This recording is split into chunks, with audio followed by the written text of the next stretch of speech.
నగరానికి ఏమైంది కూడా మళ్ళీ మిమ్మల్ని రిపీటెడ్గా అడుగుతూనే ఉన్నారు ఇప్పటికీ. అవును.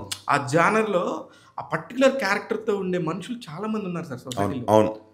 దాన్ని బేస్ చేసుకుని అడుగుతూ ఉన్నారు మిమ్మల్ని. మళ్ళీ ఉంటుందా ఈ నగరానికి? అది ఉంది సార్. ఇయర్ ఎండ్ లో షూట్ స్టార్ట్ అయిపోతుంది. ఆల్మోస్ట్ అయిపోయింది. రైటింగ్ వర్క్ ఒక 60-70% దాకా అయింది తరుంది.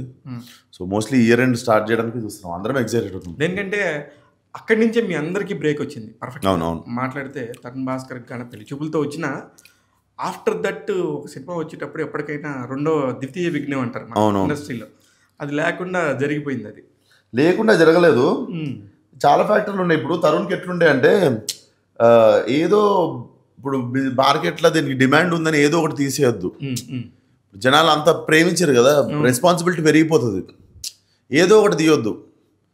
తీస్తే ఇప్పుడు దానికంటే ఒక మెట్టు ఎక్కే సినిమాని తీయాలి, కానీ దాన్ని చెడగొట్టిర్రా ఫస్ట్దే బాగుంది ఆ మాట తెచ్చుకోవద్దని భయం ఎక్కువ. ఎగ్జాక్ట్. ఇప్పుడు ఆ పాయింట్కి వస్తే ఇప్పుడు సెకండ్ సినిమా అనే దానికి కొద్దిగా వాల్యూ యాడ్ అయింది because of Baahubali, because of Pushpa 2, right?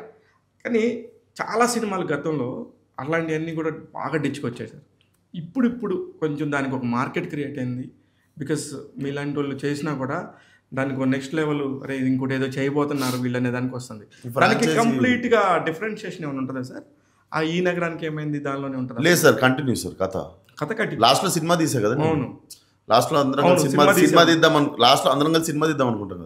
తీసిన తర్వాత ఏమైంది అన్నది కథ. ఓహో, తీసినాక ఏమైంది?